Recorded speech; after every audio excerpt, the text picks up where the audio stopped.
అధిక బరువు అనేక సమస్యలకు కారణం. సాహితీ యోగా ఆన్లైన్ క్లాస్ లో జాయిన్ అవ్వండి. Non vegetarian diet, vegetarian diet, fatty liver కి సంబంధించి మీరు ఎలా కంపేర్ చేస్తారండి? ఫ్యాటీ లివర్ డెఫినెట్ గా vegetarian diet is superior fatty liver కి. బట్ అగైన్ వెజిటేరియన్ డైట్ లో ఇఫ్ యూ టేక్ కార్బోహైడ్రేట్స్ అనుకోండి, ఇడ్లీ ఇటువంటి simple carbohydrates they can also produce fatty liver very fast. అదే విధంగా ఇప్పుడు మనము రిచ్ కార్బోహైడ్రేట్స్ రైస్ అనుకోండి, plain white polished rice, that also high carbohydrate which is high glycemic index అంటాం, that also causes fatty liver. Whereas millets చాలా తక్కువ chance of millets producing fatty liver. Non vegetarian లో certain thing, for example fish అనుకోండి, అదే egg అనుకోండి, these are less associated fatty liver. To some extent chicken, but red meat again we do against it. So non vegetarian మంచిది కాదు, vegetarian మంచిది కాదు, depends on the item. ఇంకోటి egg లో కూడా పీపుల్ కి రాంగ్ కాన్సెప్ట్. ఎగ్ వైట్ అయితే తింటున్నామండి, yoke అది తప్పదు. ఎందుకంటే ఎగ్ యోక్ లో 2 ఇంపార్టెంట్ కాంపోనెంట్స్ అదే. వన్ ఇస్ కాల్డ్ కోలిన్ అనే సబ్స్టెన్స్. కోలిన్ అనేది ప్రివెంట్స్ ఫ్యాటీ లివర్. ఓహో, కోలిన్. సో దానికే అడ్వైజ్ ఎగ్ యోక్ మంచిది, తప్పుగా అంటే అప్ టు 4 eggs పర్వాలేదు. బియాండ్ 4 eggs అంటే ఎగ్ యోక్ తినకూడదు, అప్ టు 4 eggs తినొచ్చు ఒకటి. రెండోది ఎగ్ యోక్ లో there is substance which protects the muscles అంటే మన ఏజ్ అవుతాయి, మజిల్స్ వేస్ట్ అయిపోతుంటాయి. సార్కోపీనియా అంటాం. Sarcopenia is not good. మనం exercise helps to muscle building. Sarcopenia రాకూడదు అంటే కొంతవరకు ఎగ్ యోక్ మంచిది చాలా. సో నేను అడ్వైజ్, ఇంకో ఇంపార్టెంట్ అడ్వైజ్ పీపుల్ కి ఏమంటే కైండ్లీ ఓన్లీ ఎగ్ వైట్ అని కాదు, ఎగ్ యోక్ కూడా కనీసం if you're eating 2 eggs, 1 egg with egg yolk తినండి, 1 egg వితౌట్ ఎగ్ యోక్ తినండి. చాలా ఇంపార్టెంట్. ఒక యావరేజ్ 70 కిలోల వ్యక్తి రోజుకి 70 గ్రాముల ప్రోటీన్ తినాలి. కరెక్ట్. అంటే మనకి దాదాపు ఒక డజన్ ఎగ్స్ పర్ డే. అంటే ప్యూర్ గా ఎగ్స్ మాత్రం. అంటే ఎగ్ తోటి యు గెట్ 10 grams అనుకోండి ఒక ఎగ్ తోటి ప్రోటీన్. సో 2 eggs తింటే 20 grams. 20 grams egg protein is okay. అదే విధంగా దాల్, లెంటిల్స్, స్ప్రౌట్స్, ఇవన్నీ కూడా బీన్స్, ఇవన్నీ కూడా ప్రోటీన్స్ వస్తాయి వెజిటేరియన్. నాన్ వెజిటేరియన్ లో యావరేజ్ ఒక ఫిష్ అనుకోండి, ఒక పీస్ ఆఫ్ ఫిష్ గానీ, ఒక చికెన్ అనుకోండి, దాంట్లో నుంచి వస్తాయి అన్నమాట. యోగర్ట్ కూడా చాలా మంచిది.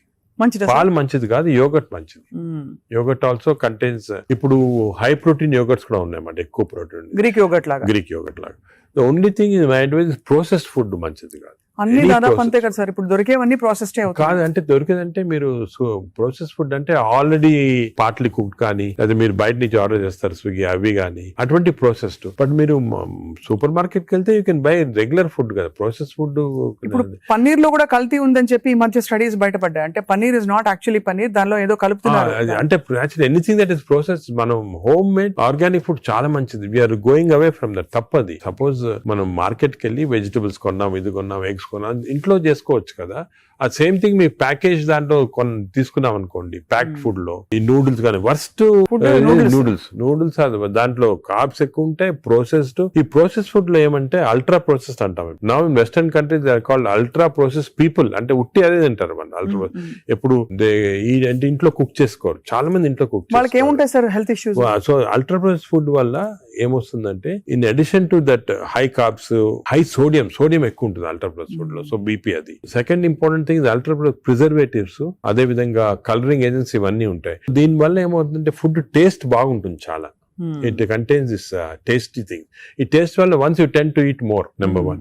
Number 2, ఈ ప్రాసెస్ ఫుడ్ వల్ల గట్ మైక్రోబయామ్ అన్ని చెడిపోయి బ్యాడ్ మైక్రోబయామ్ వచ్చి అది లివర్ కి ఎఫెక్ట్ అవుతుంది. ఈ మైక్రోబయామ్, ఇంకో విషయము, microbiome produces alcohol in the intestines. Bad microbiome మనం డ్రింక్ చేయాల్సిన అవసరం లేదు. ఈ బ్యాడ్ మైక్రోబయామ్ మనం కాన్స్టెంట్ గా ఆల్కహాల్ ప్రొడ్యూస్ చేసి ఆ ఆల్కహాల్ డైరెక్ట్ గా లివర్ కి వెళ్ళిపోతుంది. మనం డ్రింక్ చేయకుండా మనకి ఆల్కహాలిక్ లివర్ డిసీజ్. దాని ఎఫెక్ట్ మనకేం తెలియదు కానీ డైరెక్ట్ గా ఇంటెస్టైన్ నుంచి లివర్ కి వెళ్ళిపోతుంది. లివర్ ని స్మాల్ క్వాంటిటీ 10 ml వచ్చినా కూడా లివర్ డ్యామేజ్ అవుతా ఉంటుంది కదా. ఈ ప్రాసెస్ ఫుడ్ వల్ల అది ప్రాబ్లం. సో ప్రాసెస్ ఫుడ్స్ అయితే ఇంకా కామన్ గా ఐఎమ్ టోటలీ అగైన్స్. ఇన్ఫాక్ట్ మనం పిల్లలకి అన్ఫార్చునేట్లీ అలవాటు అయిపోతుంది. కుకీస్, నూడిల్స్, బర్గర్స్, ఇవన్నీ కూడా అలవాటు అయిపోయి, chips. The chips also very bad. ఇంత అడ్వర్టైజ్మెంట్స్ చూస్తుంటాం. చిల్డ్రన్ కి అలవాటు అయిపోయి, మేము దానికే చిల్డ్రన్ లో we're now seeing very high incidence of fatty liver disease. పిల్లల్లో 20-30%, 40% డెఫినెట్ చిల్డ్రన్ లో ఫ్యాటీ లివర్ డిసీజ్ వస్తుంది. అక్కడి నుంచే స్టార్ట్ అయిపోతా ఉంది. It is going to become more and more danger. సొసైటీకి స్కూల్స్ లో కూడా అవేర్నెస్ ప్రోగ్రామ్స్ పెట్టాలి. స్కూల్స్ ఎగ్జాక్ట్లీ మీరు చెప్పిన, నేను I'm making a plea, government కానీ స్కూల్స్ లో అవేర్నెస్ ప్రోగ్రామ్. మనకి అంతా కూడా మన food habits has to come from school stage. Schools లోనే వీళ్ళకి ఈ టీచింగ్ పెడితే children are very intelligent, they will observe what we say. వాళ్ళకి చెప్పండి ఇది మంచిది కాదు. బట్ స్కూల్ క్యాంటీనే, స్కూల్ పక్కన ఉన్నదే ఫాస్ట్ ఫుడ్స్ అమ్ముతా ఉంటే ఇంకా అదేం చేస్తాం వాళ్ళు natural. So that is wrong. We should ban fast foods in schools and school surroundings compulsory. This is the most dangerous thing. మనకి ఎపిడమిక్ అయిపోతుంది. We're not realising it's going to become very dangerous. చిన్నప్పటి నుంచే మనం healthy eating habits inculcate చేయాలి.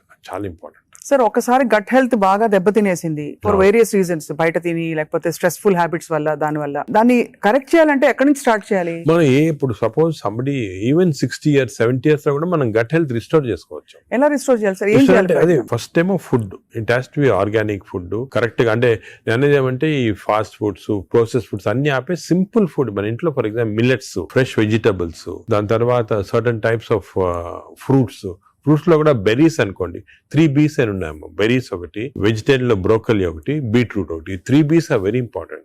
Berries daily ఒక cup of berries తింటే that itself will restore health. Great sir. Blueberry, berries, broccoli, beetroot, 3 B's అంటాం. ఆ 3 B's are very good food habits లో.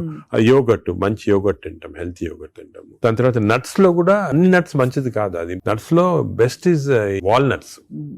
అదే విధంగా సెకండ్ ఈజ్ ఆల్మండ్స్. ఇవి 2 are good. పిస్తా అంత మంచిది కాదు, హై ఫ్యాట్ కదా సార్. హై ఫ్యాట్ పిస్తా. సేమ్ థింగ్ క్యాష్యూస్ కూడా సేమ్. అందులో నేతిలో వేయించి ప్రోటీన్ తిన్నాం అనుకోండి, అది again you're taking back. So అవి ఫ్రైడ్ క్యాష్యూస్ అవన్నీ కూడా అవాయిడ్ చేయాల్సింది. ఇలాగా హెల్తీ ఫుడ్ తోటి we can make lot of difference. Plus non vegetarian fish is very good. Fish తినే వాళ్ళకి ఫిష్ మంచిది. ఫిష్ కూడా అన్ఫార్చునేట్లీ ఈ మధ్యన కొంచెం ప్లాస్టిక్స్ వచ్చేస్తున్నాయి ఫిష్ లో. ఈ సీ లో ప్లాస్టిక్స్ వేసి రివర్స్ లో వాళ్ళకి మైక్రో ప్లాస్టిక్స్. ఈ micro plastics and other future thing we have to concentrate as a society. Pollution, processed food, micro plastics, these are called the 3 evils. ఈ 3 evils వల్ల మనం అన్ఫార్చునేట్లీ ఎంత హెల్త్ మెయింటైన్ చేయాలంటే కూడా మన society is not giving us the opportunity. అంటే బయటకు వెళ్తే సరే, వాళ్ళు హైదరాబాద్ లో ఎన్ని రెస్టారెంట్స్ ఉన్నాయి సార్, ఇంకా అపిటైట్ ఉంది. రాత్రి 11:30కి వెళ్తే కూడా ఇంకా బజ్జింగ్. అసలు అందరూ ఎంత తింటున్నారు అంటే నేను రెస్టారెంట్స్ లో హెల్తీ ఫుడ్ కుక్ చేస్తే వాడడం మంచిదే, కానీ షార్ట్ కట్స్ తీసుకొని కుకింగ్ ఆయిల్ మళ్ళా యూస్ చేయటము, అదే విధంగా ప్రాసెస్ ఫుడ్ దాంట్లో యూస్ చేయటము, కలరింగ్ ఏజెంట్స్ యూస్ చేయటం, అది చేస్తే they are not very good. ఇప్పుడు తందూరి చికెన్ అని బాగా మంచి రెడ్ కలర్ వేస్తారు madam. That is not again good. It's bad for health. అంటే red colouring agents, preserving agents are not good. ఇదొక aspect. Second aspect gut health again not realised is physical activity. చాలా important. మీరు అనొచ్చు physical activity gut కి సంబంధం ఉంది. The gut is constantly reacting, liver is constantly reacting to physical activity. మనకి daily standard 150 hours per week.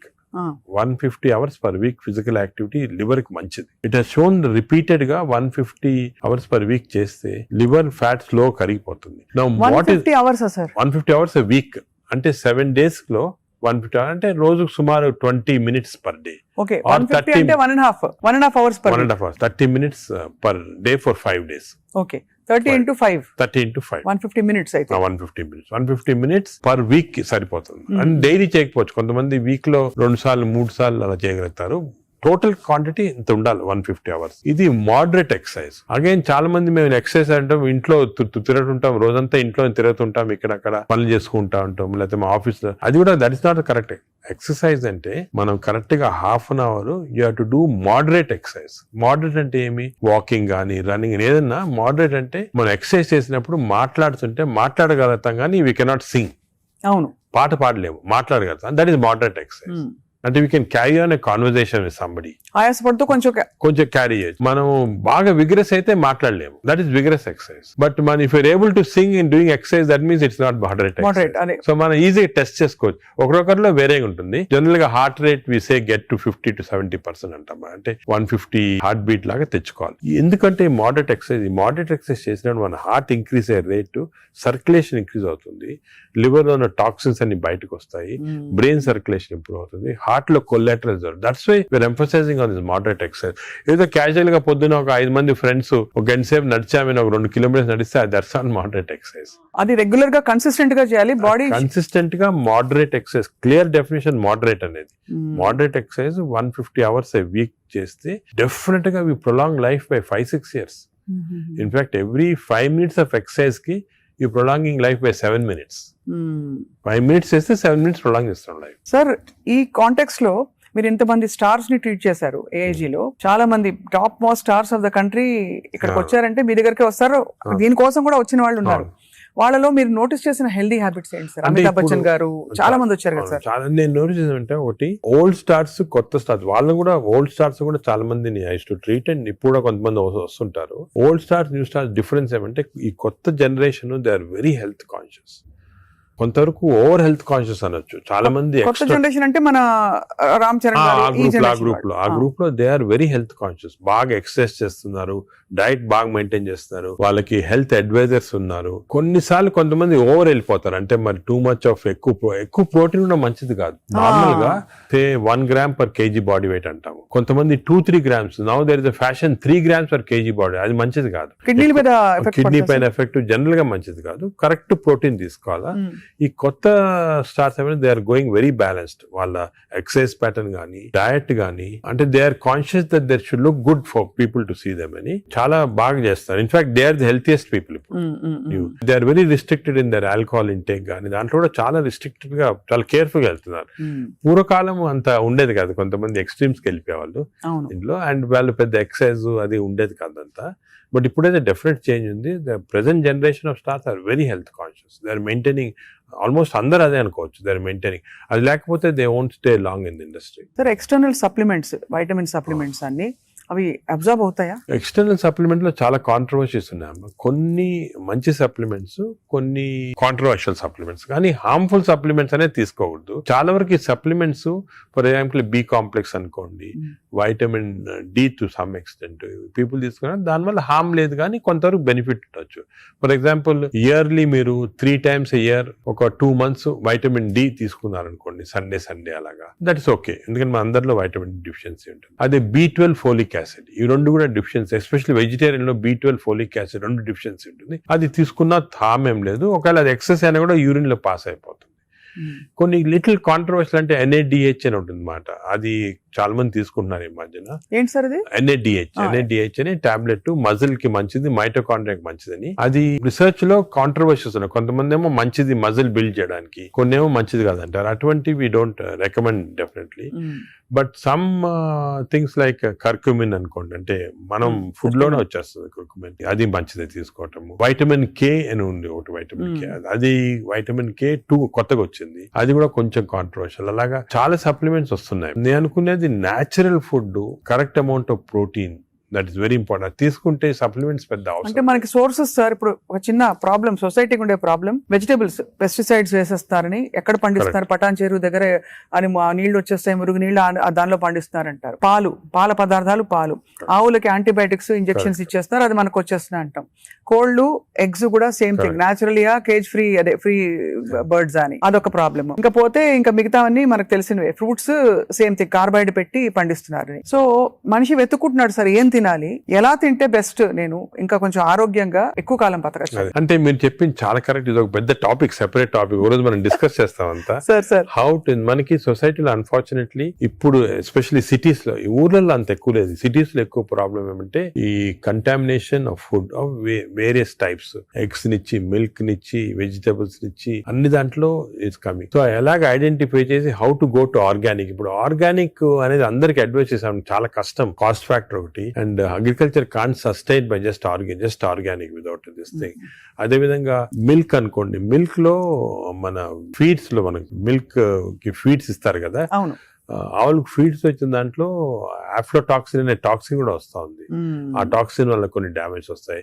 Eggs కూడా caged birds గానీ ఇది, సో ఇవన్నీ కూడా మనకి డెఫినెట్లీ దెర్ ఈస్ కన్సర్న్. కొంతవరకు those who can afford it, organic food గానీ, ఇంట్లో గార్డెన్ చేసుకోవడం, గార్డెన్ ఫుడ్ తీసుకోవటం గానీ, అలాగే విధంగా పౌల్ట్రీ కూడా అలా చేయటం గానీ. ఫిష్ లో కూడా there is a ways of seeing that you don't get in to. ఈ ఫిష్ లో చెప్పేది micro plastics the problem. Fish అంటే of course oils to some extent మనం వీ కెన్ టేక్ పాలిఅన్సాచురేటెడ్ తీసుకోవచ్చు. అదే విధంగా యోగర్ట్ కూడా కేర్ తీసుకొని చేయొచ్చు. సో ఇది డెఫినెట్ గా ప్రాబ్లమ్. మిడిల్ క్లాస్ పర్సన్ కి ఇప్పుడు హై క్లాస్ ఫుడ్ దొరకాలంటే నాట్ ఈజీ, చాలా కష్టము. మనం as a society we should start thinking how to do it, how as we can అని నేను దీని గురించి చాలా ఆలోచిస్తుంటాను. ఒకసారి మనం డిస్కషన్ కూడా పెట్టుకుంటాను. తప్పకుండా sir, that be wonderful sir.